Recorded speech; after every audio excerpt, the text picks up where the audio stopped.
সালামু আলাইকুম। Welcome to Sakib story lounge. আজ আবার চলে এলাম রকিব হাসানের তিন গোয়েন্দা সিরিজ থেকে প্রথম গল্প তিন গোয়েন্দা এর চতুর্থ পর্ব নিয়ে। আপনারা যারা রেগুলার গল্প শুনছেন কিন্তু চ্যানেলটি সাবস্ক্রাইব করেননি, তাদেরকে চ্যানেলটি সাবস্ক্রাইব করার অনুরোধ রইল। আমার চ্যানেলের অন্য গল্প শুনতে চ্যানেলের প্লেলিস্ট সেকশনে গেলে গল্পগুলোর প্লেলিস্ট পেয়ে যাবেন। এছাড়া লিঙ্ক ডেসক্রিপশনে এবং আই বাটনে দেওয়া থাকবে। তো চলুন শুরু করা যাক। পায়ে পায়ে এগিয়ে গেল পড়ে থাকা ধরটার দিকে। পাশে গিয়ে বসলো ভয়ে ভয়ে। ধরের গলার ভেতরে একবার উকি দিয়ে হাঁপ ছাড়ল। খালি। আসলে ওটা একটা আর্মার স্যুট। আস্ত কায়দা করে দাঁড় করিয়ে রাখা হয়েছিল দেয়ালের ঠেকা দিয়ে। একটা হাত উপরের দিকে তুলে আটকে দেয়া হয়েছিল কোনোভাবে। হাতের মুঠোয় ধরিয়ে দেওয়া হয়েছিল তলোয়ার। খুব কাছাকাছি গিয়েছিল রবিন। বেঁধে গিয়েছিল ফিতে। রবিন পাশে ঘোরার সময় টান লেগেছে। পড়ে গেছে মূর্তিটা। চোট সইতে না পেরে গলা থেকে আলগা হয়ে গেছে লোহার শিরস্ত্রাণ। চোখ বড় বড় করে স্যুটটার দিকে চেয়ে আছে রবিন। চমকে উঠল অট্টহাসির শব্দে। হো হো করে ঘর ফাটিয়ে হাসছে মুসা। হাসিতে যোগ দিল না রবিন। বেকায়দা ভঙ্গিতে পড়ে থাকা স্যুটের ধরের একটা ছবি তুলল। আরেকটা ছবি তুলল মুসার। যাক, বলল রবিন, ক্যাসলের এক ভূতের ছবি তুললাম। চেয়ারে দাঁড়িয়ে হাসছে দেখে নিশ্চয় মজা পাবে কিশোর। ক্যামেরাটা আমার হাতে থাকা উচিত ছিল। রবিন চোখের পানি মুছতে মুছতে বলল মুসা। কাত হয়ে পড়ে যাচ্ছ তুমি। পেছনে তলোয়ার উঁচিয়ে আছে আর্মার স্যুট পরা এক মূর্তি। আহ, যা দারুণ একখান ছবি হতো না। আবার হাসতে লাগলো সে। আর্মার স্যুটটার দিকে একবার তাকালো রবিন। দৃষ্টি দিয়ে ওটাকে ভস্ম করার চেষ্টা চালালো যেন। ব্যর্থ হয়ে ফিরল দেয়ালে ঝোলানো ছবির দিকে। ক্যামেরা চোখের সামনে তুলে এনে শট শাটার টিপে চলল একের পর এক। কয়েকটা ছবি তুলে নিয়ে মুসার দিকে ফিরল রবিন। হাসি থামাবে এবার? অনেক কাজ পড়ে আছে। ওই যে দরজাটা, চলো ও ঘরে ঢুকি। দরজার কপালে বসানো প্লেটের লেখা পড়ল প্রজেকশন রুম। চেয়ার থেকে নেমে এলো মুসা। বারবার মুখে শুনেছি আগে বড় বড় অভিনেতার বাড়িতে নিজস্ব প্রজেকশন রুম থাকতো। ঘরে বসেই নিজের ছবি দেখতো, বন্ধুদের দেখাতো। চলো দেখি ঘরটা। হাতল ধরে জোরে টান দিল রবিন। ধীরে ধীরে খুলে গেল পাল্লা, যেন ওপাশ থেকে টেনে ধরে রেখেছে কেউ। এক ঝলক হাওয়া এসে ঝাপটা মারল গায়ে। নাকে এসে লাগলো ভাবসা গন্ধ। দরজার ওপাশে কিছুই দেখা যাচ্ছে না। নিরেট অন্ধকার। বেল্টে ঝোলানো টর্চ খুলে নিল মুসা। আলো ফেলল ভেতরে। অন্ধকারের কালো চাদর ফুঁড়ে বেরিয়ে গেল আলোকরশ্মি। চোখের সামনে ভেসে উঠল প্রজেকশন রুম। বেশ বড় একটা হলঘর। কয়েক সারিতে রাখা হয়েছে শখানেক চেয়ার। এক প্রান্তে দাঁড়িয়ে আছে বিরাট এক পাইপ অর্গান। মুভি থিয়েটারের মতো সাজানো হয়েছে, বলল মুসা। অর্গানটা দেখেছ? রাশেদ চাচারটাও চেয়েও অনেক বড়। নিচের টর্চ খুলে আনলো রবিন। সুইচ টিপল। আলো জ্বলল না। ভালো করে দেখে বুঝলো ভেঙে গেছে কাচ। সে যখন মেঝেতে পড়ে গিয়েছিল বাড়ি লেগেছিল তখনই। একটা টর্চের আলোই যথেষ্ট। প্রজেকশন রুমের ভেতরে এসে ঢুকলো দুজন। এগুলো পাইপ অর্গানটার দিকে। হাসাহাসি করে হালকা হয়ে গেছে মন। ভয় কেটে গেছে দুজনেরই। অর্গানের কাছে এসে দাঁড়ালো ওরা। ছাতের কাছাকাছি উঠে গেছে বিশাল পাইপগুলো।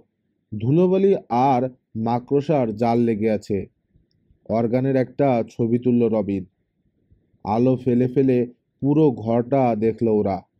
যত্নের অভাবে নষ্ট হয়ে যাচ্ছে চেয়ারগুলো। জায়গায় জায়গায় উঠে গেছে ছাল চামড়া, গদি। ছবি দেখানোর পর্দার জায়গায় ঝুলছে এখন কয়েক ফালি সাদা কাপড়। গুমোট গরম ঘরে। এখানে কিছু নেই, বলল মুসা। চলো ওপরে যাই। প্রজেকশন রুম থেকে বেরিয়ে এলো ওরা। ইকো হল পেরিয়ে এক প্রান্তের সিঁড়ি গোড়ায় চলে এলো। উঠতে শুরু করলো সিঁড়ি বেয়ে। হাত পা ঘুরে দোতলায় গিয়ে শেষ হয়েছে সিঁড়ির আরেক মাথা। মাঝামাঝি উঠে থামলো ওরা। ধুলোয় ঢাকা জানালার সার্সি দিয়ে বাইরে তাকালো। চোখে পড়েছে গিরিপথ। আরো ঘন্টা দেড়েক আলো থাকবে, বলল রবিন। এর মধ্যেই দেখে নিতে হবে যা দেখার। আগে জলদস্যুর ছবিটা ভালো মতো দেখি চলো, পরামর্শ দিল মুসা। ব্যালকনিতে এসে থামলো ওরা।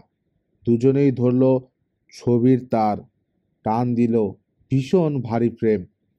দুজনে টেনে তুলতেও বেগ পেতে হলো। উঠে এলো ছবি। ওটার ওপর টর্চের আলো ফেলল মুসা। সাধারণ ছবি, তেল রঙে আঁকা, এজন্যই আলো পড়লে সামান্য চকচক করে। রবিনের ধারণা হলো হয়তো বিশেষ কোনো একটা দৃষ্টিকোণ থেকে ছবির চোখের দিকে চেয়েছিল মুসা। চকচক করতে দেখেছিল। জ্যান্ত চোখ বলে মনে হয়েছিল তখন। সেটা তাকে বলল রবিন। কিন্তু সন্দেহ গেল না মুসার। জ্যান্তই মনে হয়েছিল। কি জানি, ভুলও দেখে থাকতে পারি। যাকগে, আবার নামিয়ে রাখি ছবিটা। এসো। আবার আগের জায়গায় ছবিটা ঝুলিয়ে রাখলো ওরা। সরে এলো ব্যালকনি থেকে। আবার চলে এলো সিঁড়িতে। সিঁড়ি ভেঙে উঠতেই থাকলো ওরা। একটু পরেই মোটা থামের মতো একটা টাওয়ারের ভেতরে আবিষ্কার করলো নিজেদেরকে। চারিদিকে ছোট ছোট জানালা। বাইরে তাকালো। ক্যাসলের চূড়ার কাছে উঠে এসেছে ওরা। অনেক নিচে ব্ল্যাক ক্যানিয়ন। যত দূর দেখা যায় শুধু পাহাড় আর পাহাড়। আরে দেখেছো, হঠাৎ বলে উঠল মুসা। একটা এরিয়াল টেলিভিশনের, চাইলো রবিন। ঠিকই, ওদের একেবারে কাছের পাহাড় চূড়ায় দাঁড়িয়ে আছে একটা এরিয়াল। হয়তো পাহাড়ের ওপাশে রয়েছে কোনো বাড়ি। ভালো রিসিপশনের জন্য এরিয়ালটা লাগিয়েছে বাড়ির লোকে। পাহাড়ের মাঝে মাঝে অনেক গিরিপথ রয়েছে, দেখেছো? আঙ্গুল তুলে একটা দিক দেখিয়ে বলল মুসা। ব্ল্যাক ক্যানিয়নের মতো নির্জন নয় এগুলো। ডজন ডজন সরু গিরিপথ আছে এদিকে পাহাড়ের ভেতরে ভেতরে, বলল রবিন। আমি ভাবছি এরিয়ালটার কথা। পাহাড়ের ঢাল কি খাড়া দেখেছো? ওতে চড়তে চাইলে মনে হচ্ছে ওদিক দিয়ে ঘুরে যেতে হবে। আমারও তাই ধারণা, বলল মুসা। চলো নামি, এখানে আর কিছু দেখার নেই। খানিকটা নেমে একটা বড় ঘরে এসে ঢুকলো ওরা। গাদা গাদা বই র্যাকে, লাইব্রেরি। এখানকার দেয়ালেও অনেক ছবি ঝোলানো। ইকো হলের ছবিগুলোর চেয়ে আকারে ছোট। চলো দেখি ছবিগুলো, প্রস্তাব রাখলো মুসা। রবিনও রাজি। জন ফিল্বির অভিনীত ছবির দৃশ্য। কোথাও সে জলদস্যু, কোথাও ছিনতাইকারী, ওয়ারউলফ, জম্বি, ভ্যাম্পায়ার, আবার কোথাও বা সাগর থেকে উঠে আসা কোনো নাম না জানা ভয়াবহ দানব। ইস, ফিল্মগুলো যদি দেখতে পারতাম, বলল মুসা। একই লোকের কত চেহারা। লোকে এজন্যই তাকে লক্ষ্যমুখো ডাকত, মনে করিয়ে দিল রবিন। আরে দেখো দেখো, এক জায়গায় দেয়ালের একটা চারকোনা ফোকরে একটা বাক্স, মমি কেস, ডালা বন্ধ, রূপার একটা প্লেট লাগানো বাক্সের গায়ে। এগিয়ে গিয়ে প্লেটের টর্চের আলো ফেলল মুসা। খোদাই করে ইংরেজিতে লেখা হয়েছে, জন ফিল্বি, তোমার অভিনীত ছবি দেখে অনেক মজা পেয়েছি বেঁচে থাকতে। মৃত্যুর পর আমার দেহের এই বিশেষ অংশগুলো তোমাকেই দান করে গেলাম। তোমার মিউজিয়ামে সাজিয়ে রেখো।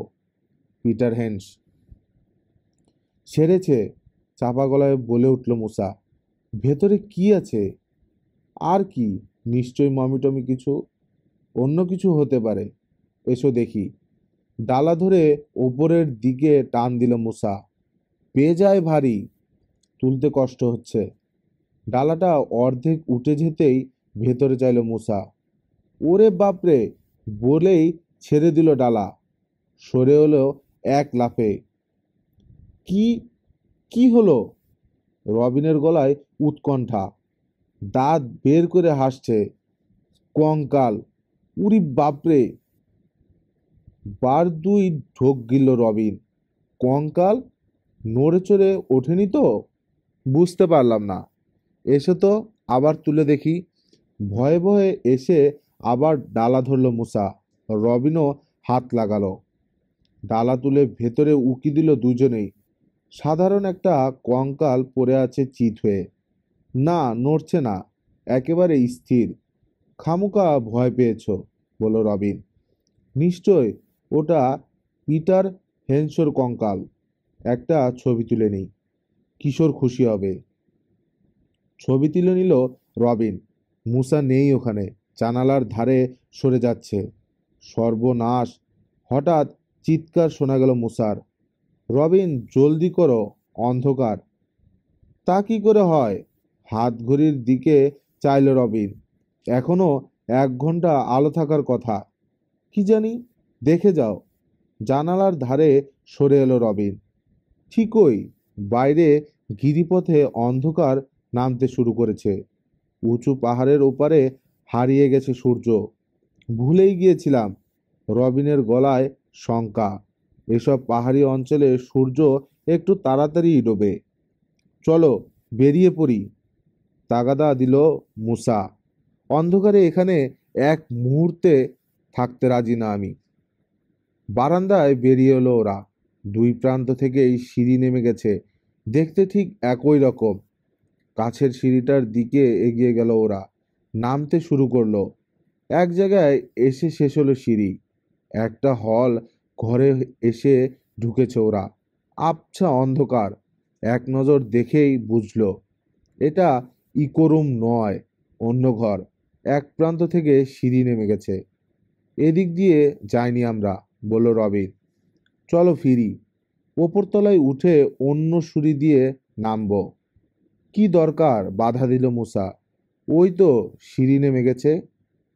নিশ্চয় নিচের তলায় নেমেছে। অপ্রশস্ত সিঁড়ি, গায়ে গায়ে ঠেকে যায়। দ্রুত নেমে চলল দুজনে। কয়েক ধাপ নেমেই সরু ছোট একটা প্যাসেজে শেষ হয়েছে সিঁড়ি। প্যাসেজের দুপাশে দেয়াল ও মাথায় দরজা। তাড়াতাড়ি দরজার কাছে চলে এলো ওরা। ঘন হয়ে এসছে অন্ধকার। নব ঘুরিয়ে ঠেলা দিতেই দরজা খুলে গেল। ওপাশ থেকে আবার সিঁড়ি নেমেছে। মুসা চলে গেল ওপাশে। ছেড়ে দিতেই বন্ধ হয়ে যেতে চাইলেও স্প্রিং লাগানো পাল্লা। খপ করে আবার ধরে ফেলল সে। রবিনও চলে এলো এপাশে। পাল্লা ছেড়ে দিল মুসা। দরজা বন্ধ হয়ে যেতেই গাঢ় অন্ধকার গ্রাস করলো ওদেরকে। চলো ফিরে যাই, আবার বলল রবিন। এই অন্ধকারে অচেনা পথে চলতে মন সায় দিচ্ছে না। ঠিকই বলেছ। এখন আমারও কেমন কেমন লাগছে। ফিরে যাবার জন্যে ঘুরে দাঁড়ালো মুসা। দরজার নব ধরে মোচড় দিল। অন্ধকারে তার শঙ্কিত গলা শোনা গেল। ইয়াল্লাহ! রবিন, নব ঘুরছে না। Automatic lock. পুশ বাটন ওপাশে। তাড়াহুড়োয় চাপ লেগে গেছে হয়তো। তাহলে আর কি করা? গলা স্বাভাবিক রাখার চেষ্টা করলো রবিন। না চাইলেও সামনেই বাড়াতে হবে আমাদের। কিছুই দেখা যাচ্ছে না। দেখি টর্চ জ্বালি। আরে, টর্চ কোথায় গেল আমার? কোথায়? নিশ্চয় মমিকেসের ডালা তোলার সময় নামিয়ে রেখেছিলাম। খুব ভালো করেছো। আমার টর্চটাও নষ্ট। এখন কি উপায়? কাঁচ ভেঙেছে, বাল্ব তো ভাঙেনি। দেখি, টর্চটা দাও আমার হাতে। অন্ধকারে রবিনের বাহুতে হাত রাখলো মুসা। সঙ্গীর হাতে টর্চ তুলে দিল রবিন। টর্চের গায়ে বার দুই থাবা লাগালো মুসা। জোরে জোরে ঝাঁকুনি দিল বার কয়েক। সুইচ টিপল, জ্বলে উঠল বাল্ব, নিভে গেল। আবার ঝাঁকুনি দিতেই আবার জ্বলল, মিটমিট করে ম্লান আলো। ঠিকমতো ব্যাটারি কানেকশন পাচ্ছে না, মন্তব্য করলো মুসা। তবে কাজ চালানো যাবে। এসো নামি। ঘুরে ঘুরে নেমে গেছে সরু সিঁড়ি। আগে নেমে চলল মুসা, তাকে অনুসরণ করলো রবিন। শেষ হলো সিঁড়ি। ম্লান আলোয় দেখলো ছোট একটা ঘরে এসে দাঁড়িয়েছে ওরা। দুদিকে দুটো দরজা। বেরোবে কোন দরজা দিয়ে? সিদ্ধান্ত নিয়ে একটা দরজার দিকে পা বাড়ালো রবিন। সঙ্গে সঙ্গে তার বাহু খামচে ধরল মুসা। শুনছো? শুনতে পাচ্ছ? কান পাতলা রবিন, সেও শুনতে পেল। বাজনা, মৃদু, কাঁপা কাঁপা, বহু দূর থেকে আসছে যেন। প্রজেকশন রুমের ভাঙ্গা অর্গান পাইপ বাজছে। অস্বস্তি বোধ করতে লাগলো রবিন। হঠাৎ করেই ওদিক থেকে আসছে। আঙ্গুল তুলে একটা দরজা দেখিয়ে বলল মুসা, তাহলে চলো ওদিকে যাই। উল্টো দিকের আরেকটা দরজা দেখালো রবিন। না, ওটা দিয়ে যাওয়া উচিত। আগের দরজাটা আবার দেখালো মুসা। নিশ্চয় প্রজেকশন রুমে ঢুকবো গিয়ে। ঘরটা চেনা, অচেনা কোনো ঘরে ঢুকতে আর রাজি নই আমি। এখন তো নয়ই। দরজা খুলল মুসা। অন্ধকার একটা ঘরে ঢুকলো দুজনে। ম্লান আলোয় পথ দেখে এগিয়ে চলল। বাড়ছে বাজনার শব্দ। এখনো অনেক দূরে মনে হচ্ছে। তীক্ষ্ণ ক্যাচ ক্যাচ আর চাপা চিৎকার কেমন ভুতুড়ে করে তুলছে অর্গানের বাজনাকে। এগিয়ে চলছে দুজন। সামনে মুসা, তার ঠিক পেছনেই রবিন। যতই এগোচ্ছে বাড়ছে অস্বস্তি বোধ। হলের শেষ প্রান্তে এসে দাঁড়ালো ওরা। একটা দরজা ঠেলে দিল মুসাকে। খুলে গেল পাল্লা। প্রজেকশন রুমে ঢুকলো দুজনে। সামনেই পড়ে আছে সারি সারি চেয়ার।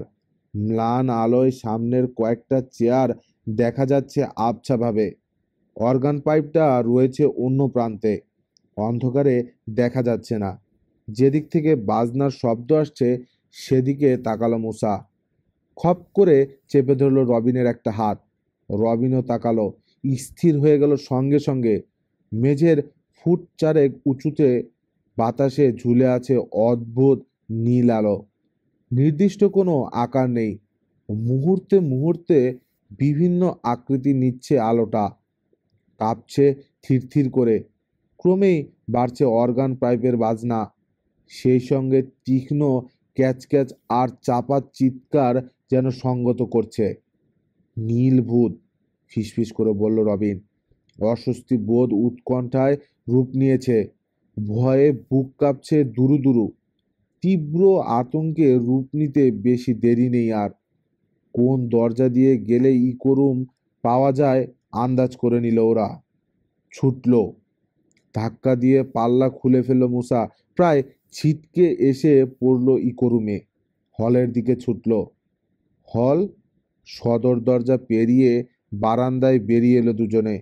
তবু থামল না। সিঁড়ির টপকে নেমে চলল। মুসার সঙ্গে পেরে উঠছে না রবিন। পা ভাঙ্গা, পেছনে পড়ে গেল সে। খিচে দৌড়াচ্ছে মুসা। পা টেনে টেনে যত জোরে সম্ভব ছুটছে রবিন। অন্ধকার ঢাল বেয়ে নামতে নামতে হঠাৎ পা পিছলালো রবিন। হুমড়ি খেয়ে পড়ল। বার দুই ডিগবাজি খেল। তারপর গড়াতে শুরু করলো তার দেহ। কিছুতেই ঠেকাতে পারছে না। কয়েক গড়ান দিয়ে একটা পাথরের স্তূপে এসে ধাক্কা খেয়ে থেমে গেল দেহটা। কান্নার মতো ফোঁপানি বেরিয়ে এলো মুখ দিয়ে। ধরেই নিয়েছে রবিন। পেছনে তাড়া করে আসছে নীল অশরীরী। অপেক্ষা করছে ওটার জন্যে। বুকের ভেতরে হাতুড়ির বাড়ি পড়ছে যেন। হাঁপড়ের মতো ওঠানামা করছে বুক। শব্দ হঠাৎ কানে এলো রবিনের। পায়ের আওয়াজ। চাপা। এক কদম, দুই কদম করে এগিয়ে আসছে। নিশ্চয় নীলভূত। অন্ধকারে খুঁজছে তাকে। থামছে না। এগিয়ে আসছে শব্দটা। কাছে, আরো কাছে। ঠিক পেছনে। থেমে গেল শব্দ। ফিরে চাইবার সাহস নেই রবিনের। পাথরে মুখ গুজে পড়ে আছে। দীর্ঘ একটা মুহূর্ত চুপচাপ দাঁড়িয়ে রইল মূর্তিটা। তার শ্বাস ফেলার চাপা ফোঁস কানে আসছে রবিনের। হঠাৎ পিঠে ছোঁয়া লাগালো, হাতের তালুর আলতো চাপ, তারপর আলতো ঘষা। ধীরে ধীরে ওপরের দিকে উঠে যাচ্ছে। নিশ্চয় গলা খুঁজছে, আন্দাজ করলো রবিন। নড়ার শক্তি নেই যেন, অবশ হয়ে আসছে দেহ। ঘাড়ের কাছে এসে থামলো হাতটা। চাপ বাড়লো একটু। চেঁচিয়ে উঠল রবিন। তীক্ষ্ণ তীব্র চিৎকারে খান খান হয়ে ভেঙে গেল অখণ্ড নীরবতা। প্রতিধ্বনি তুলল পাহাড়ে পাহাড়ে বাড়ি খেয়ে। তারপর নীলভূত তোমার ঘাড়ে হাত রাখলো। তারপর কি হলো? জিজ্ঞেস করলো কিশোর। হেডকোয়ার্টারে বসে আছে 3 গোয়েন্দা। 3 দিন পর আবার এক জায়গায় মিলতে পেরেছে 3 জনে। বাবা মার সঙ্গে স্যান ফ্রান্সিসকোয় আত্মীয়ের বাড়ি গিয়েছিল মুসা। লাইব্রেরিতে কাজের চাপ পড়েছিল রবিনের। এক সহকর্মী ছুটি নিয়েছিল, ফলে দুজনের কাজ একাই করতে হয়েছে তাকে। কিশোর পড়েছিল বিছানায়। এক নাগারে 3টে দিন। কথা বলার কেউ ছিল না, খালি বই পড়ে কাটিয়েছে। তারপর কি হলো বললে না? রবিনকে চুপ করে থাকতে দেখে আবার জিজ্ঞেস করলো কিশোর। মানে, আমি চেঁচিয়ে ওঠার পর? ব্যাপারটা নিয়ে আলোচনা করতে চাইছে না রবিন, বোঝা যাচ্ছে। নিশ্চয় চেঁচিয়ে উঠলে। তারপর? মুসাকেই জিজ্ঞেস করো না, এড়িয়ে যেতে চাইছে রবিন। ও ও তো ছিল সঙ্গে। ঠিক আছে, মুসা, কি ঘটেছিল? ঢোক গিলল একবার মুসা। ইয়ে, আমি পড়লাম, মানে। পড়লো তো রবিন, তুমি পড়লে কি করে? ওর ঘাড়ে হাত রাখতেই চেঁচিয়ে উঠল। জোরে লাথি মেরে বসলো আমার পায়ে। পায়ের তলায় পাথর ছিল, সামলাতে পারলাম না। পরে গেলাম ওর পিঠে। নিচে পড়ে ছটফট করতে লাগলো ও। একে বেঁকে সরে যাবার চেষ্টা করলো। গলা ফাটিয়ে চেঁচাতে লাগলো। বলল, আমাকে ছেড়ে দাও ভূত, প্লিজ। খামুকা সূচো মেরে হাত গন্ধ করবে কেন? কখনো বলিনি আমি এ কথা, চেঁচিয়ে প্রতিবাদ করলো রবিন। হ্যাঁ বলেছ, ভুলে গেছো এখন? না, বলিনি। বললেই বা কি হয়েছে? রবিনের পক্ষ নিল কিশোর। ওর সাহস আছে, স্বীকার করতেই হবে। ওই অবস্থায় আমি পড়লেও ভয় পেতাম। ও তো প্যান খারাপ করেনি। হ্যাঁ, তারপর? জোরে জোরে বললাম, অত ভয় পাবার কিছু নেই। আমি মুসা। আমার কথা কানেই ঢুকলো না যেন রবিনের। কানের কাছে মুখ নিয়ে চেঁচাতে তবে থামলো, শান্ত হলো। ওকে ধরে তুললাম। ইচ্ছে করেই ভয় পাওয়ানোর চেষ্টা করেছো আমাকে তুমি। রবিনের গলায় অনুযোগ। কসম খোদার। রবিন, তোমাকে ভয় পাওয়াবো কি? আমারই তো অবস্থা তখন কাহিল। পেছন ফিরে দেখলাম তুমি নেই। ফিরতেই হলো। খুব ভয়ে ভয়ে পা ফেলেছি। সারাক্ষণই মনে হয়েছে এই বুঝি ধরলো এসে নীলভূতের বাচ্চা। দুজনেই তাকালো কিশোরের দিকে। ওদের কথা শুনছে না গোয়েন্দা প্রধান। নিচের ঠোঁটে চিমটি কাটছে চুপচাপ। দুজনেই উঠে দাঁড়ালে তোমরা। তারপর? হঠাৎ প্রশ্ন করলো কিশোর। আবিষ্কার করলে আতঙ্ক, ভয়। কিছুই নেই, এমনকি অস্বস্তি বোধও চলে গেছে, তাই না? চাওয়া চাওয়াই করলো মুসা আর রবিন। কি করে আন্দাজ করলো কিশোর এই কথাটা সবশেষে বলে চমকে দেবে প্রধানকে? ভেবে রেখেছে ওরা। ঠিক, জবাব দিল মুসা। কিন্তু তুমি জানলে কি করে? মুসার প্রশ্নটা যেন শুনতেই পায়নি কিশোর। আপন মনে বলল, তার মানে টেরর ক্যাসেলের বাইরে এলেই চলে যায় ওসব অনুভূতি। গুড। একটা কাজের কাজ করে এসেছো, তাই? রবিনের প্রশ্ন। তাই। হ্যাঁ, ছবিগুলো নিশ্চয় শুকিয়েছে এতক্ষণে। আনো না দেখি। না, জ্বালিয়ে মারবে চাচা। ভেন্টিলেটর বন্ধ করতে উঠে গেল কিশোর। অর্গান পাইপ বসানোর কাজ শেষ করে ফেলেছে রাশেদ চাচা। বরিস আর রোভার তাকে সাহায্য করছে, কিশোরও করছে বিছানায় শুয়ে শুয়ে। অর্গান পাইপের ওপর লেখা একটা বই খুঁটিয়ে পড়ছে সে। চাচাকে জানিয়েছে কোন জোড়াটা কোথায় কিভাবে লাগাতে হবে। কাজ শেষ করেই বাজাতে বসে গেছে চাচা। ইয়ার্ডের আর সব কাজ বাদ দিয়ে তার সঙ্গে জুটেছে বরিস আর রোভার। আকাশ বাতাস কাঁপিয়ে বাজছে অর্গান। ভয়াবহ আওয়াজ, আমার সোনার বাংলা, আমি তোমায় ভালোবাসি। সুর বাজানোর চেষ্টা করছেন চাচা আনাড়ি হাতে। ঠিক হচ্ছে না, তবু তালে তালে মাথা দোলাচ্ছে দুই ব্যাভারিয়ান ভাই। তারিফ করছে সুরের। ওদের ধারণা বাদক হিসেবে জুরি নেই রাশেদ পাশার। শব্দের ধাক্কায় কাঁপছে পুরো ইয়ার্ড। ট্রেলারের ছাতের খোলা ভেন্টিলেটর দিয়ে আসছে আওয়াজ, কান ঝালাপালা করে দিতে চাইছে। সুর চড়া পর্দায় যখন উঠেছে, থরথর করে কেঁপে উঠেছে ট্রেলারের দেয়াল। ভেন্টিলেটর বন্ধ করে দিয়ে ফিরে এলো কিশোর। ডার্ক রুম থেকে ছবি নিয়ে ফিরল রবিন। ছবি পরীক্ষা করে দেখতে বসলো কিশোর। ভেজা ভেজা রয়েছে এখনো। একটা করে ছবি টেনে নিয়ে বড় রিডিং গ্লাসের তলায় ফেলেছে সে। ভালো করে দেখছে, তারপর ঠেলে দিচ্ছে রবিন আর মুসার দিকে। অনেক সময় লাগিয়ে পরীক্ষা করলো আর্মার স্যুট আর জন ফিলবির লাইব্রেরির ছবি। মুখ না তুলেই বলল, ভালো ছবি তুলেছ রবিন, তবে আসল কাজটাই পারোনি। নীলভূতের ছবি তোলা দরকার ছিল। ভালো বলেছ। অন্ধকারে কয়েক ডজন চেয়ার ডিঙিয়ে অর্গানের কাছে যাই। ছবি তোলার আগেই তো আমার ঘাড়টা মটকে দিত নীল হারামজাদা। পালাতে পেরেছি এই যথেষ্ট, আবার ছবি, যোগ করলো মুসা। তীব্র আতঙ্ক চেপে ধরেছে। দিশাহারা হয়ে পড়েছি। তুমিও ছবি তুলতে পারতে না তখন? ঠিকই পারতাম না, স্বীকার করলো কিশোর। আতঙ্কিত হয়ে পড়লে মাথা ঠিক থাকে না, তবে তুলে আনা গেলে খুব সুবিধে হতো। কিনারা করা যেত রহস্যটার। চুপ করে রইল মুসা আর রবিন। অদ্ভুত একটা ব্যাপার ভেবে দেখেছ, বলল কিশোর।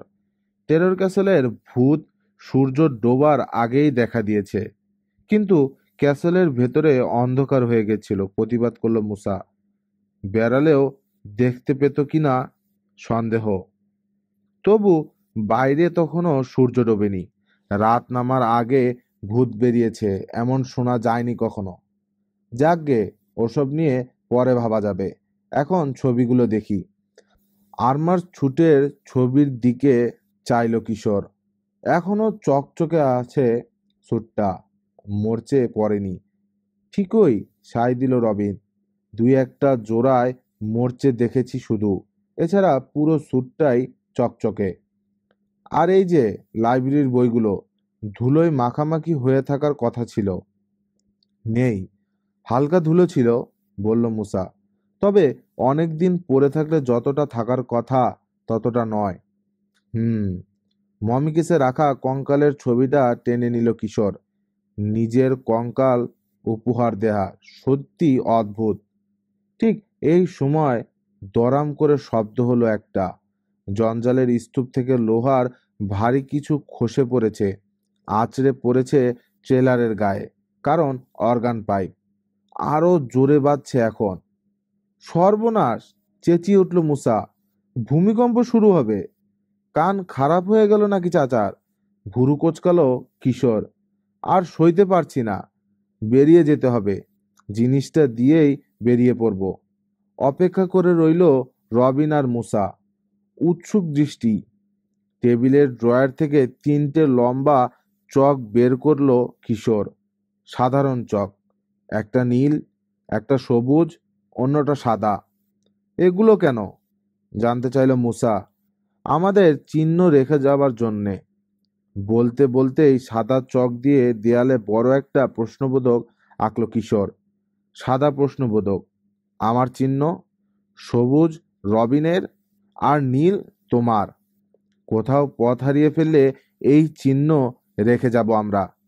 কে হারিয়েছি কোন পথ দিয়ে গেছি খুব সহজেই বুঝতে পারবো অন্য দুজন। অনুসরণ করা সহজ হবে। দারুণ! বিড়বিড় করল মুসা।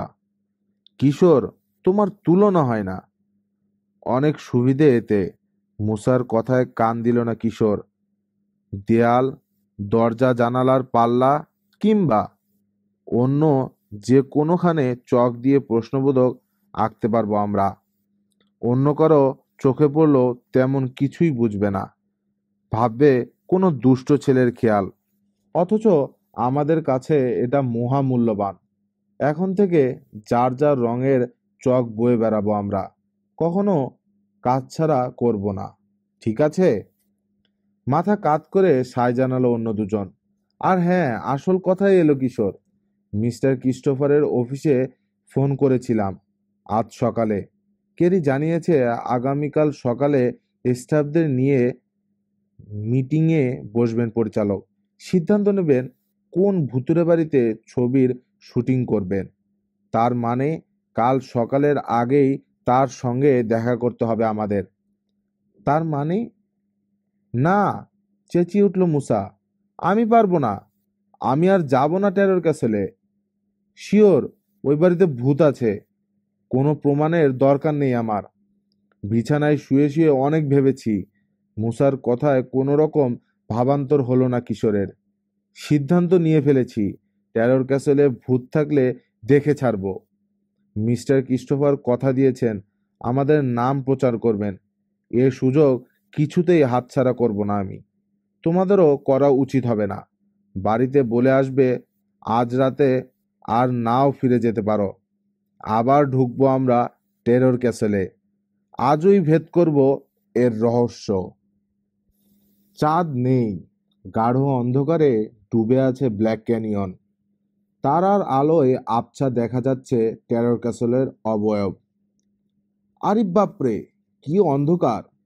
ফিসফিসিয়ে বলল কিশোর। যা থাকে কপালে, চল ঢুকে পড়ি। মুসার হাতে নতুন টর্চ। হাত খরচের পয়সা বাঁচিয়ে কিনেছে। আগের টর্চটা এখনো উদ্ধার করা যায়নি। নিশ্চয় পড়ে আছে মমিকেসের কাছে, টেরর ক্যাসেলের লাইব্রেরিতে। সিঁড়ি বেয়ে বারান্দায় উঠতে শুরু করলো দুজনে। এক পায়ে ব্যান্ডেজ বাঁধা, সামান্য খোঁড়াচ্ছে কিশোর। অখণ্ড নীরবতা। তাদের পায়ের চাপা শব্দই অনেক বেশি জোরালো মনে হচ্ছে। হঠাৎ কাছের একটা ছোট ঝোপের ভেতরে শব্দ হলো। বেরিয়ে ছুটে পালালো কি যেন। টর্চের আলো ফেলল মুসা। একটা খরগোশ। মনে জানান দিয়েছে বেটার, আজ গোলমাল হবে ক্যাসলে। বিড়বিড় করে মুসা বলল। বুদ্ধিমানের মতো আগেই পালিয়ে যাচ্ছে। কোনো জবাব দিল না কিশোর। বারান্দা পেরিয়ে দরজার সামনে দাঁড়ালো। টান দিল হাতল ধরে। এক চুল নড়ল না পাল্লা। এসো, হাত লাগাও, বলল কিশোর। আটকে গেছে দরজা। দুজনে চেপে ধরল পিতলের বড় হাতল।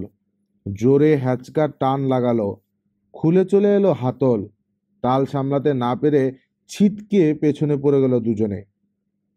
উফ!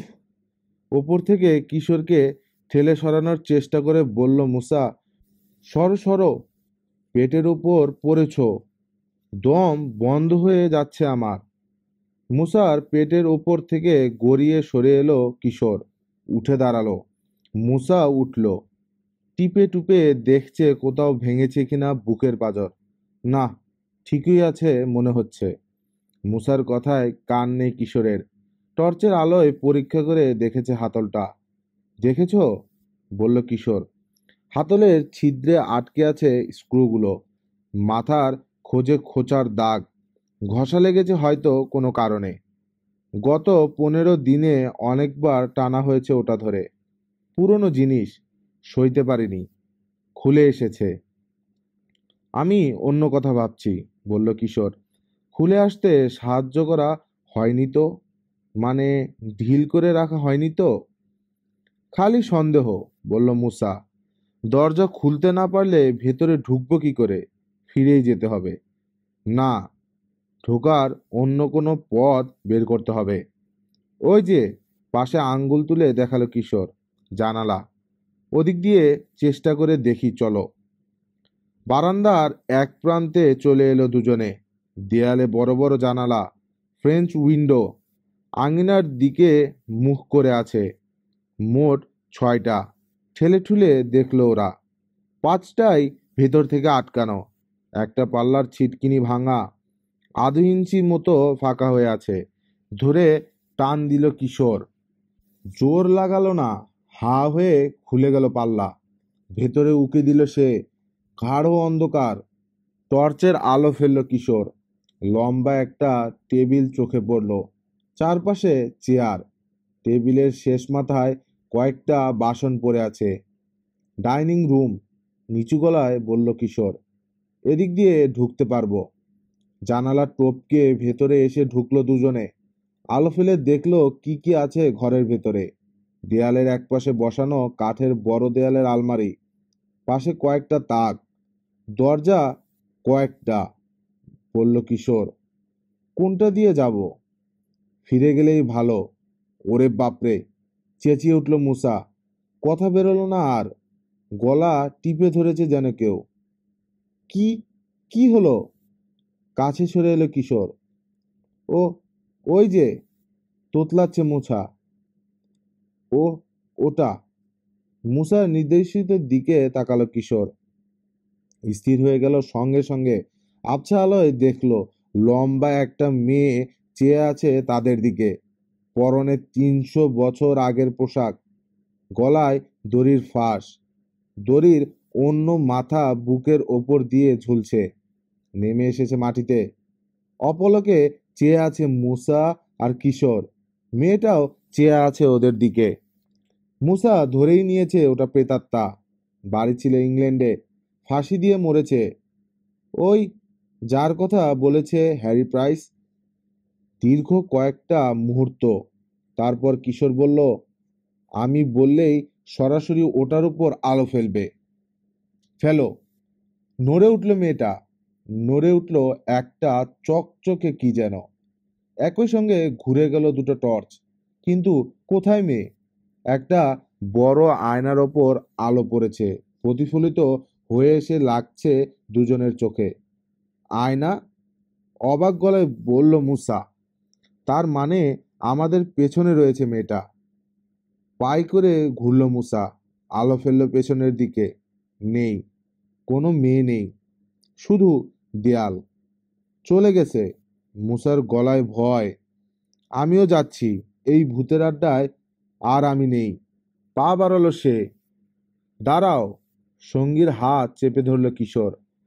আয়নার দিকে চেয়েছিলাম আমরা। মেটে নয়, চোখের ভুলও হতে পারে। বেশি তাড়াহুড়ো করে ফেলেছি। আরো সাবধান হওয়া উচিত ছিল আমাদের। হলে না কেন? ক্যামেরা তো তোমার কাঁধেই। ছবি তুললে না কেন? ভুলেই গিয়েছিলাম ক্যামেরার কথা। নিজের ওপরেই বিরক্ত কিশোর। মনে থাকলেও লাভ হতো না। ছবি ওঠে না ভূতের। ওরা তো অশরীরী। অশরীরীর প্রতিবিম্ব হয় না, মনে করিয়ে দিল কিশোর। মানে দাঁড়াচ্ছে সে অশরীরী নয়, আয়নার ভেতরে ছিল। তাই বা বিশ্বাস করি কি করে? আয়না ভূতের কথা শুনিনি কখনো। আবার যদি দেখা দিত মেয়েটা? দেখা না দিলেই ভালো, জোরে বলল মুসা। ভূতকে শোনালো যেন। আর দাঁড়িয়ে থেকে লাভ কি হবে? কি দেখবে? টেরর ক্যাসেলে ভূত আছে, এটা প্রমাণ হয়ে গেল। চলো ফিরে গিয়ে সব জানাই মিস্টার ক্রিস্টোফারকে। এখনই ফিরে যাব কি? মাত্র তো এলাম। আরো অনেক কিছু জানার আছে। নীলভূতকে না দেখে যাব না। ছবি তুলবো ওটার। স্থির শান্ত গলা কিশোরের। কিশোর ভয় পাচ্ছে না। সে অত ঘাবড়াচ্ছে কেন? নিজেকে ধমক লাগালো মুসা। কাজ ঝাঁকালো। ঠিক আছে। আচ্ছা, এক কাজ করলে তো পারি। এই ঘর থেকেই চকের চিহ্ন রেখে যাই আমরা। ঠিক বলেছ। হল কি আমার? সব খালি ভুলে যাচ্ছি। খোলা জানালাটার কাছে এগিয়ে গেল কিশোর। এটা দিয়ে ঢুকছে ওরা। পাল্লায় বড় করে একটা প্রশ্নবোধক আঁকলো। ডাইনিং টেবিলে আঁকলো একটা। তারপর গিয়ে দাঁড়ালো আয়নার সামনে। প্রশ্নবোধক আঁকবে। আমরা এ ঘরে ছিলাম, জানবে হ্যানসন আর রবিন। আমরা আর ফিরে না গেলে তখন তো? প্রশ্ন করল মুসা। জবাব দিল না কিশোর। আয়নায় প্রশ্নবোধক আঁকার চেষ্টা করলো। প্রথমবারে চকের দাগ বসলো না ঠিক মতো। দ্বিতীয়বার জোরে চাপ দিয়ে আঁকতে গেল। সঙ্গে সঙ্গে একটা ঘটল অদ্ভুত কাণ্ড। নিঃশব্দে পেছনে সরে এলো আয়না, দরজার পাল্লার মতো। ওপাশে প্যাসেজ, গাঢ় অন্ধকারে ঢাকা। অবাক হয়ে অন্ধকার প্যাসেজের দিকে চেয়ে আছে দুজন। ইয়া আল্লাহ, বলে উঠল মুসা, একটা গোপন পথ। আয়নার পেছনে লুকোনো ভুরু কুঁচকে গেছে কিশোরের। ভেতরে ঢুকবো, দেখবো কি আছে। মুসা প্রতিবাদ করার আগেই প্যাসেজে পা রাখলো কিশোর। টর্চের আলোয় দেখা গেল সরু লম্বা একটা প্যাসেজ, দুপাশে অমিশ্রণ পাথরের দেয়াল। প্যাসেজের শেষ মাথায় একটা দরজা। এসো। ফিরে মুসাকে ডাকলো কিশোর। কোথায় আমাদেরকে নিয়ে যায় প্যাসেজটা, দেখি। দ্বিধায় পড়ে গেল মুসা। প্যাসেজে ঢোকাটা মোটেই পছন্দ হচ্ছে না তার। এদিকে অন্ধকার ঘরে একা থাকতেও চায় না। শেষে ঢুকেই পড়ল। আলো ফেলে দুপাশের দেয়ালে দেখল কিশোর। আয়না বসানো দরজাটা পরীক্ষা করলো। সাধারণ দরজা, কাঠের পাল্লা, একপাশে পাল্লার সমান একটা আয়না বসানো। কোনো নব নেই, ছিটকিনি নেই। আশ্চর্য, বিড়বিড় করলো কিশোর। বন্ধ করে আবার খোলে কি করে? নিশ্চয় গোপন কোনো ব্যবস্থা আছে। ঠেলে পাল্লাটা বন্ধ করে দিল কিশোর। মোলায়েম একটা ক্লিক করে আটকে গেল পাল্লা। সেরেছে, চেঁচিয়ে উঠল মুসা। বন্দি হয়ে গেলাম। হুম। আপন মনেই মাথা দোলালো কিশোর। পাল্লার ধারে আঙ্গুল চালিয়ে দেখল কোনো খোঁজ আছে কিনা, ধরে টান দেয়া যায় কিনা। কিছু নেই। দরজার ফ্রেম পাল্লা মসৃণ করে চাছা। ফ্রেমের মধ্যে নিখুঁতভাবে বসে গেছে পাল্লাটা, ফাঁক নেই। কোনো না কোনো উপায় আছেই খোলার। বিড়বিড় করলো কিশোর। ওপাশ থেকে তো খুব সহজেই খুলে গেল। ব্যাপারটা কি সেটা তুমি বোঝো, বলল মুসা। আবার সহজে খুলে গেলেই বাঁচি, বেরিয়ে যেতে চাই আমি। তেমন জরুরি অবস্থায় পড়লে ভেঙেই বেরোতে পারবো। কাঠ বেশি পুরো না, ভাঙ্গার দরকার পড়বে না মনে হয়। প্যাসেজের আরেক দিকে তো পথ রয়েছেই। কিছু একটা বলতে গিয়েও থেমে গেল মুসা। ঘুরে রওনা হয়ে গেছে গোয়েন্দা প্রধান। দুপাশের দেয়ালে আঙ্গুলের গাঁট নিয়ে টোকা দিচ্ছে কিশোর। এক পা দু পা করে এগিয়ে চলেছে। নীরের এক সময় বলল সে। হঠাৎ থমকে দাঁড়ালো। শুনতে পাচ্ছ? দাঁড়িয়ে পড়ল মুসাও। কান পাতল। অর্গান বাজছে। বহু দূর থেকে ভেসে আসছে যেন শব্দটা, কাপা কাপা। সেই সঙ্গে মিশেছে তীক্ষ্ণ ক্যাচ কোচ আর চাপা চিৎকার। এর আগের বার যেমন শুনেছিল মোসা, ঠিক তেমনই, পরিবর্তন নেই। নীলভূত, চাপা গলায় বলল গোয়েন্দা সহকারী। অর্গান বাজাচ্ছে। একদিকের দেয়ালে কান চেপে ধরল কিশোর। ধরেই রইল দীর্ঘ 1 সেকেন্ড। সরে এলো। দেয়াল ভেদ করে যেন আসছে আওয়াজ। মানে কি? দেয়ালের ঠিক ওপাশেই আছে অর্গানটা? বলতে চাইছো এই দেয়ালের ওপাশেই আছে ভূতটা? আঁতকে উঠল মুসা। আমার তাই ধারণা, বলল কিশোর। যে করেই হোক আজ ওর ছবি তুলবই, সম্ভব হলে কথাও বলবো। কথা বলবে? গঙ্গানি বেরোলো মুসার গলা থেকে। ভূতের সঙ্গে কথা বলবে? যদি ধরতে পারি। আমরা ধরার আগেই যদি আমাদেরকে ধরে, ঘাড় মটকে দেয়, সে ভয় কম, জোর দিয়ে বলল কিশোর। এ পর্যন্ত কারো কোনো ক্ষতি করেনি ওটা, রেকর্ড নেই। এর ওপর অনেকখানি নির্ভর করেছি আমি। বিছানায় শুয়ে শুয়ে ঘুরিয়ে ফিরিয়ে অনেক ভেবেছি। একটা ধারণা জন্মেছে মনে। পরীক্ষা করে দেখবো আজ। আর খানিক পরেই জানবো ধারণাটা ঠিক কিনা। যদি ভুল হয়, হঠাৎ যদি আজ ঠিক করে ভূতটা তার দল বাড়াবে, তাহলে তখন মেনে নেব ভুল করেছি, শান্ত গলায় বলল কিশোর। একটা আগাম কথা বলছি, আর কয়েক মুহূর্ত পরেই তীব্র আতঙ্ক এসে চেপে ধরবে আমাদেরকে। কয়েক মুহূর্ত হতে পারে, প্রায় চেঁচিয়ে উঠল মুসা। তাহলে এখন কি বোধ করছি? অস্বস্তি। চলো পালাই। দুজনে ছুটে গিয়ে ধাক্কা দিলে ভেঙে যাবে পাল্লা। লাগাবো ছুট? না। মুসার হাত চেপে ধরল কিশোর। অস্বস্তি, ভয় কিংবা আতঙ্ক কারো কোনো ক্ষতি করে না। ওগুলো এক ধরনের অনুভূতি। আতঙ্কিত হয়ে উল্টোপাল্টা কিছু করে না বসলে কোনো ক্ষতি হবে না তোমার। জবাবে কিছু একটা বলতে গিয়েও থেমে গেল মুসা। অদ্ভুত এক পরিবর্তন ঘটেছে প্যাসেজে। বাজনার শব্দ আর নিজেদের কথাবার্তায় মগ্ন থাকায় এতক্ষণ খেয়াল করেনি ব্যাপারটা। কুয়াশা, আজব এক ধরনের ধোঁয়াটে কুয়াশা উদয় হয়েছে হঠাৎ। মেঝেতে কুয়াশা, দেয়ালের ধার ঘেঁষে কুয়াশা, সিলিংয়ে কুয়াশা। ওপরে নিচে আলো ফেলল মুসা। উজ্জ্বল আলোয় দেখা গেল পাক খাচ্ছে কুয়াশা, কুণ্ডলি পাকিয়ে ভাসছে বাতাসে।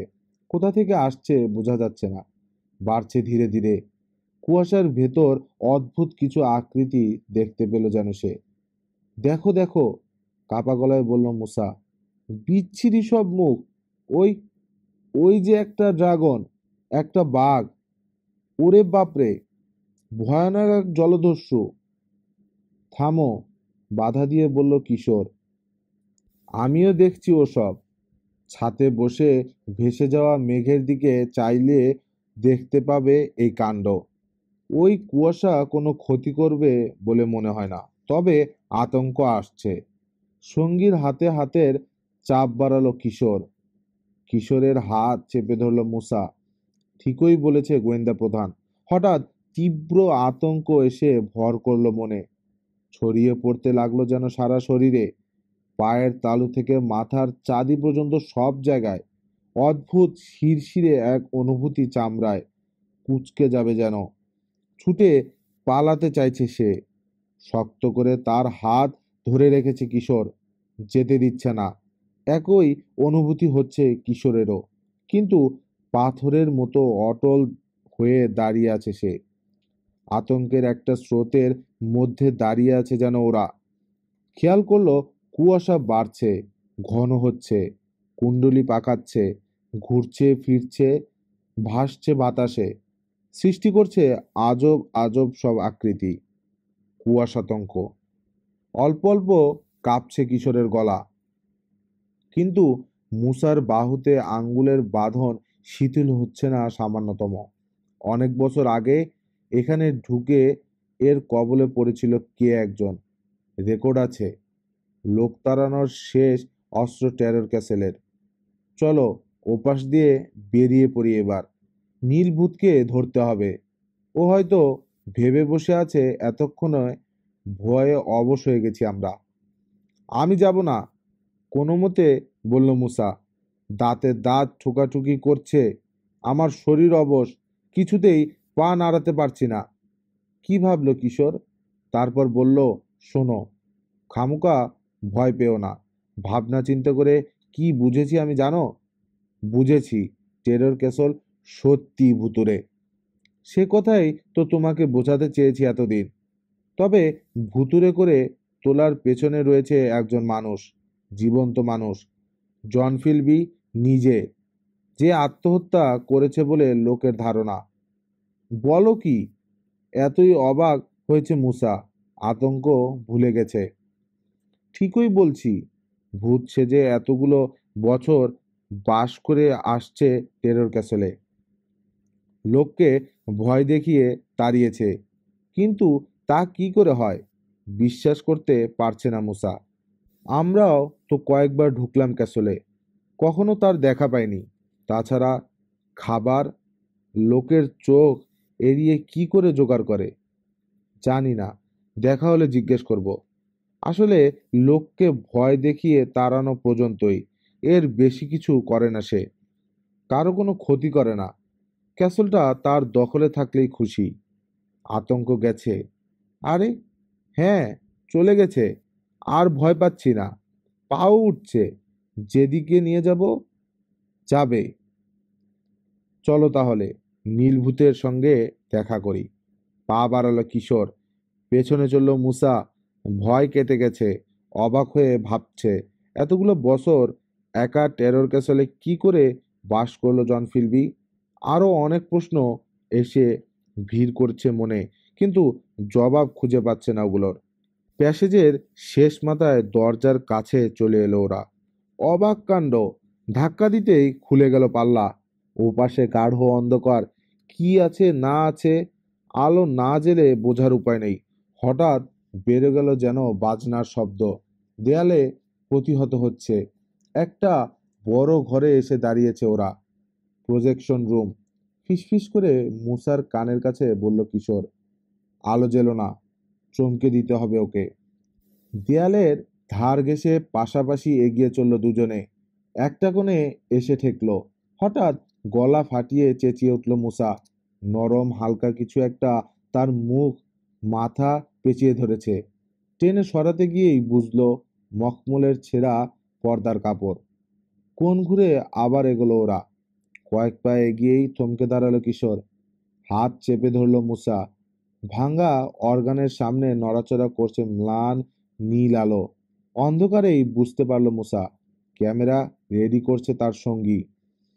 পা টিপে টিপিয়ে এগোবে। ফিসফিস করে বলল কিশোর, ওর ঠিক পেছনে গিয়ে দাঁড়াবো, ছবি তুলবো। কাপা কাপা আলোটার দিকে চেয়ে রইল মুসা। হঠাৎই দুঃখ হলো জন ফিল্বির জন্যে। বেচারা এতগুলো বছর নিরাপদে কাটিয়ে বুড়ো বয়সে একটা ধাক্কা খাবে, মুখোশ খুলে যাবে টেরর ক্যাসেলের ভূতের। ওকে ভয় পাইয়ে দিতেই হবে। ফিসফিসিয়ে বলল মুসা, নাম ধরে ডাকলেই তো পারি, বোঝাতে পারি আমরা ওর শত্রু নেই, বন্ধু।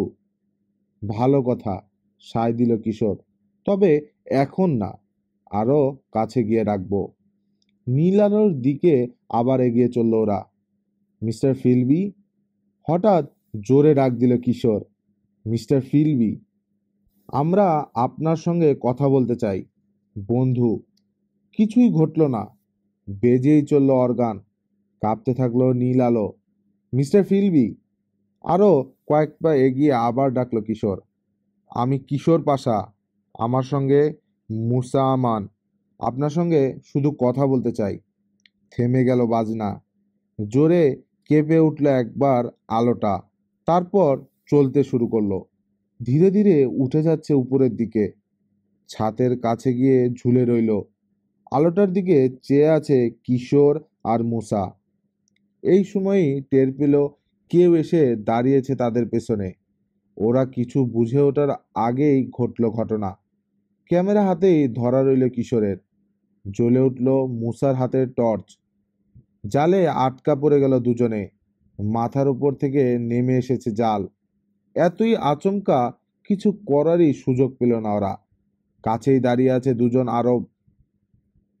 ছুটতে গেল মুসা, জালের খোপে পা বেঁধে হুমড়ি খেয়ে পড়ে গেল কার্পেটে ঢাকা মেঝেতে। পরেই গরান খেলো, পিছলে বেরিয়ে যাবার চেষ্টা করলো জালের তলা থেকে, পারল না। আরো পেঁচিয়ে গেল। জালে আটকা পড়লে মাছের কেমন লাগে অনুভব করতে পারলো সে। কিশোর, চেঁচিয়ে উঠল মুসা, আমাকে ছাড়াও। সাড়া এলো না। ঘাড় ফেরালো মুসা, টর্চটা হাতেই ধরা আছে। জ্বাললো আবার। বুঝলো কেন সাড়া দিল না কিশোর। আরেকটা জালে তারই মতো আটকে পড়েছে কিশোর। ময়দার বস্তার মতো তাকে তুলে নিয়েছে দুই আরব। একজন ধরেছে পায়ের দিক, আরেকজন কাঁধ। এগিয়ে যাচ্ছে দরজার দিকে। জালের ভেতর আটকা পড়ে ছটফট করছে মুসা। নিজেকে ছড়ানোর চেষ্টা করে ব্যর্থ হলো। গড়াগড়ি করে ছাড়াতে গিয়ে আরো জড়িয়ে ফেলল নিজেকে। চিত হয়ে পড়ে রইল মুসা। ছাতের কাছে এখনো আছে নীল আলো, কাঁপছে। গোয়েন্দা সহকারীর করুণ অবস্থা দেখে নীরব হাসিতে ফেটে পড়ছে যেন। ম্লান হতে হতে এক সময় মিলিয়ে গেল নীল আলো। গাঢ় অন্ধকার চেপে ধরল যেন মুসাকে। নিজেকে ছাড়ানোর চেষ্টা করলো সে আরেকবার, পারল না। আরো বেশি শক্ত হলো জালের জট। টর্চটা খসে গেছে হাত থেকে। খুঁজে বের করার উপায় নেই। কায়দা মতো আটকেছি, ভাবল মুসা। বুড়ো এক অভিনেতাকে ধরতে এসে নিজেরাই ধরা পড়ে গেছে। খুব সুবিধার লোক মনে হলো না দুই আরবকে। ওরা তাদের জন্য অপেক্ষা করছিল অন্ধকারে। হ্যানসন আর রবিনের কথা ভাবল মুসা। গিরিখাতে বাকের ওপাশে অপেক্ষা করছে ওরা। ওদের সঙ্গে কি আর কখনো দেখা হবে? আর কোনোদিন কি বাড়ি ফিরে যেতে পারবে সে? মা বাবার সঙ্গে দেখা হবে? জীবনে এমন বিপদে আর পড়েনি মুসা, ভাবছে। এই সময় দেখা গেল আলো এগিয়ে আসছে দুলে দুলে। কাছে এসে দাঁড়ালো লম্বা এক লোক, হাতে একটা বৈদ্যুতিক লণ্ঠন, সিল্কের আলখাল্লা গায়ে। ঝুঁকলো লোকটা, হাতের লণ্ঠন তুলে ভালো করে দেখলো মুসাকে। নিষ্ঠুর এক জোড়া চোখ, কেমন ঘোলাটে চাহনি। হাসলো লোকটা, ঝকঝক করে উঠল সোনার দাঁত। বোকা ছেলে, আর সবার মতো ভয় পেয়ে চলে গেলেই ভালো করতে। এখন মরবে। জবাই করার ভঙ্গিতে নিজের গলায় আঙ্গুল চালালো লোকটা। বিচ্ছিরি ঘরে একটা আওয়াজ করলো। ইঙ্গিতটা বুঝলো মুসা। দুরু দুরু করে উঠল বুকের ভেতর। কে আপনি? গলা দিয়ে কোলা ব্যাঙের আওয়াজ বেরোলো তার। এখানে কি করছেন? কি করছি? হাসলো লোকটা। পাতালে গেলেই বুঝতে পারবে। লণ্ঠন নামিয়ে রাখলো লোকটা। উবু হয়ে দুহাত ধরে তুলে নিল মুসাকে, যেন একটা কোলবালিশ। এমনই ভাবে কাঁধে ফেলল মুসার ভারী দেহটা। লণ্ঠন আবার হাতে তুলে নিয়ে এগোলো যেদিক থেকে এসেছিল। কাঁধে ঝুলে থেকে চলেছে। কোথায় চলেছে বুঝতে পারল না মুসা। একটা দরজা পেরোলো লোকটা, প্যাসেজ পেরোলো, একটা সিঁড়ির মাথায় এসে পৌঁছালো। ঘুরে ঘুরে নেমে গেছে সিঁড়ি। নেমে চলল লোকটা। অনেক ধাপ পেরিয়ে একটা করিডরে এসে পৌঁছলো। বাতাস ঠান্ডা, কেমন ভেজা ভেজা। করিডর পেরোলো, আরো কয়েকটা দরজা পেরিয়ে এসে ছোট একটা ঘরে ঢুকলো। জেলখানার সেলের মতো ঘর, নিশ্চয় মাটির তলায়, অনুমান করলো মুসা। দেয়ালে গাঁথা মরচে পড়া কয়েকটা রিং বোল্ট। সাদা বস্তার মতো কি একটা পড়ে আছে এক কোণে। কাছে এসে বসে আছে একজন আরব, বেটেটা। বিশাল এক ছুরিতে শান দিচ্ছে।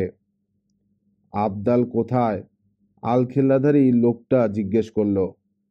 ধপাস করে সাদা বস্তাটার পাশে নামিয়ে রাখলো মুসাকে। সিলভিয়াকে ডাকতে গেছে, ভারী গলা আরবটার। ঘর করে আওয়াজ বেরোয় কথা বলার সময়। সিলভিয়া আর জিপসি কাটি লুকিয়ে রেখেছে মুক্তাগুলো। ছেলে দুটোকে নিয়ে কি করা যায়, সবাই বসে আলোচনা করব। কিছুই করার দরকার নেই, বলল এশিয়ান। এই ঘরে রেখে বাইরে থেকে দরজা তালা দিয়ে চলে যাব। কেউ কখনো খুঁজে পাবে না ওদেরকে। মরে ভূত হয়ে যাবে শিগগিরই। টেরের ক্যাসল আগলে রাখবে। মন্দ হবে না, হাসলো আরব। গলায় কফ আটকে আছে যেন। তবে ছুরিটায় কষ্ট করে শান দিয়েছি, একটু ব্যবহার না করলে কেমন দেখায়। দেখছে মুসা। বুড়ো আঙ্গুলে ছুরির ধার পরীক্ষা করছে আরবটা। সামান্য নড়ে উঠল সাদা বস্তা। আর চোখে দেখল মুসা, বুঝলো ওটা বস্তা নয়, জালে আটকানো গোয়েন্দা প্রধান কিশোর পাশা। বড় দেরি করছে, বলো আরবটা। যাই দেখি সিলভিয়া কোথায়। উঠে দাঁড়ালো সে, ছুরিটা ঢুকিয়ে রাখলো কোমরের খাপে। একবার চাইলো মেঝেতে, পড়ে থাকা ছেলে দুটোর দিকে। আলখিল্লাধারীকে বলল, এসো আমার সঙ্গে, গোপন পথটা পরিষ্কার করতে হবে। আমরা এসেছিলাম, তার কোনো প্রমাণ থাকা চলবে না। এদেরকে নিয়ে ভাবনা নেই, বেরোতে পারবে না জাল থেকে। ঠিক, তাড়াতাড়ি করা দরকার আমাদের। লণ্ঠনটা দেয়ালের বোল্টরিংয়ে ঝোলালো আলখেল্লা। আলো পড়ছে এখন ছেলে দুটোর উপর। বেরিয়ে গেছে লোক দুটো, মিলিয়ে গেল ওদের পায়ের আওয়াজ। ভারী পাথর ঘষা লাগার আওয়াজ হলো। তারপর সব চুপচাপ। মুসা, ডাকলো কিশোর, ঠিকঠাক আছো? ঠিকঠাক বলতে কি বোঝাতে চাইছো? নীরস গলায় বলল মুসা। হাড় আর ভাঙ্গিনি, এইটুকু ঠিক আছি। ভালো। কিশোরের গলায় ক্ষোভ নিজের প্রতি। বোকার মতো তোমাকে এই বিপদে এনে ফেললাম। নিজের বুদ্ধির ওপর খুব বেশি ভরসা ছিল আমার। পড়ছিলাম রকিব হাসানের ৩ গোয়েন্দা সিরিজ থেকে প্রথম গল্প ৩ গোয়েন্দা এর ৪র্থ পর্ব। কাল আসছি এর ৫ম পর্ব নিয়ে। আল্লাহ হাফেজ।